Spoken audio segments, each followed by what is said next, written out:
One-stop Honda shop from The Athletic is Zach Harper.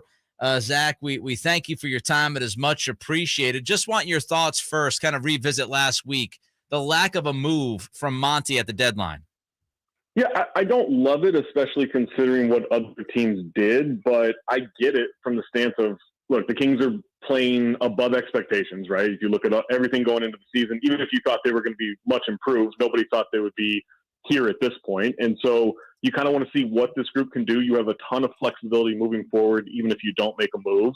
They go into the summer with a lot of options of what they can try to do. And so I don't mind writing it out and saying, hey, we're a little ahead of schedule here. We're riding with our guys, and we'll see what everyone else does. It's just when you see what Dallas did, what Denver kind of getting Thomas Bryant and Reggie Jackson in the buyout market, with obviously what Phoenix did, you would want every team in the West that's competing there to be aggressive. But at the same time, look at the conversation we're having. Why didn't the Kings make a move at the deadline in order to compete with everybody else in the West? Like, that's a massive improvement from where they've been pretty much all of the last 16 years. Was there a move that happened between the player and the price that was paid for them where you went, that'd have been a good one for the Kings? I think I'm more curious what the actual price tag was for OG Anunoby. I know what the reported stuff was. I know the stuff that I heard. It can't possibly be 3 first-round picks for that guy, right? Like, he's good, but he also, not a dribbler, not great attacking with the ball, and he's a good spot-up guy. He's a great defender. But that's the type of player I would have liked them to go get. You look at something like Saddiq Bey going to the Hawks. Like, Saddiq Bey would have been a nice option. I just like another wing in the depth to go get there, or to go to fill out that rotation. But for the most part, I don't know that there was a definite deal that would have been the same for the Kings or even someone that's available that didn't get moved. By the way, if you're wondering, as we talked to Zach Harper of The Athletic about Malik Monk, Jason Anderson of the Sacramento Bee just tweeted out that Monk has been ruled out for tomorrow night's game against the Phoenix Suns due to that right ankle sprain. So Malik Monk will be out tomorrow night. Zach, I want to ask you about Domas because, one of the things that bugged me and disappointed me that the Kings were unable to add at the deadline was how much they've asked of Domas. I see it as like protecting Domas, not necessarily, we're bringing this guy in, player X, like a Mason Plumlee, and that guy is going to be the answer for all of the playoff prayers. How concerned would you be with the options behind Domas now that the deadline has come and gone? Richaun Holmes just isn't a thing anymore. Like, I know it hasn't been great, but it feels like a couple of years ago that was a nice pickup and a nice guy for them, and it's just hard for me to believe that he's unplayable at this point. If everything's right. But yeah, I think you have to worry about just not only the workload, but what does the team look like when Domas is in foul trouble, right? And that happens enough to where there's something with the Kings where you want at least one more guy. Maybe you could have gone out and gotten a Zach Collins from the Spurs because they're just giving everybody away. Maybe you go out there and sign, I don't know, Dwayne Dedmon, who's now hitting the buyout market. Like, I don't think you need a big-time player there, a big-time acquisition, but you do want more depth than what they've shown so far.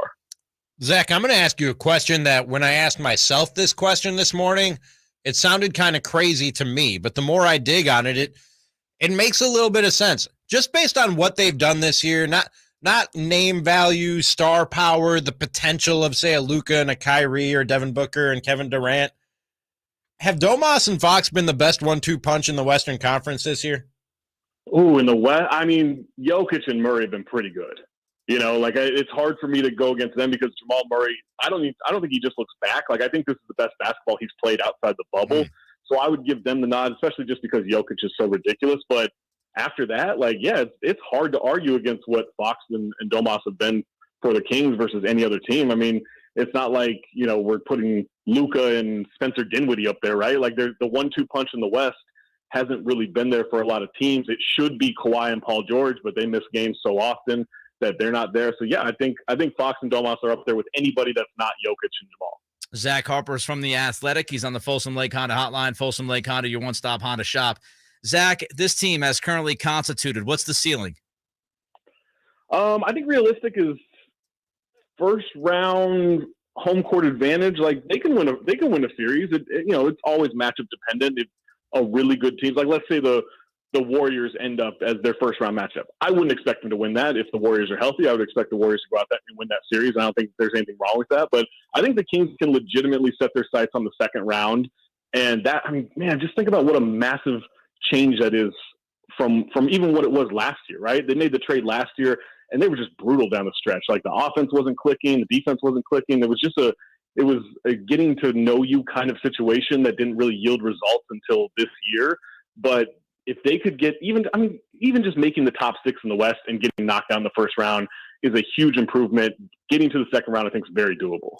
In your most recent power rankings, Zach, you say they have a shot at the 2 seed and 50 wins. Now, I said both of those things, and my co-host and our producers here, they all kind of jumped on me and said, have you looked at the Kings' remaining schedule, and started going through it with me and trying to discourage me from that 50-win prediction. I didn't back off, but I'm an idiot. Zach, are you back? Have you looked at the rest of their schedule? And are you going to? I have, yeah. Okay. I mean, I'll join. I'm an idiot too, so that's not going to help you out on in terms of your ally. But yeah, the schedule's tough. They've actually benefited from a really easy schedule, and they're just destroying teams that are under 500, and they're relatively competitive against winning teams or non-losing teams. But whatever, they've played the competition in front of them, and they've been great so far in terms of that. It doesn't mean they haven't built enough confidence to win those games. We don't know what the injuries are going to be like for those teams. We don't know what the rotations are going to be like. I haven't checked if they're back-to-backs or whatever, but they're on pace for, I want to say 47, 48 wins last I checked. Getting a couple more than that, is that unreasonable? Maybe, but so is where they are right now, compared to when fans were chanting 40 wins, 40 wins. His name is Zach Harper. You can check him out at The Athletic, friend of the program. Always great to catch up with you, Zach. We appreciate the time. Let's do it again soon, my man. Anytime. Thanks, guys. Thank you. There goes Zach Harper, Folsom Lake Honda Hotline. Folsom Lake Honda, your one-stop Honda shop. Fellow idiot. I love how you set that up. It's I've been saying this. Nobody else said 50 out here. You guys tried to get me to back off 50. You pretty much told him that he was ripping off of you. Started going through the schedule with me. Your opinion seems somewhat provocative, Zach, but honestly, I approached this provocative. More what I was going for was, ago. I'm a dummy, and I said this. You're a smart guy, and you're saying the same thing. Why? And then he said, no, I'm a dummy with you. That's basically what he said. So your approach backfired. By the way, we've got a controversy in the YouTube channel. Oh? Because of something I put in there.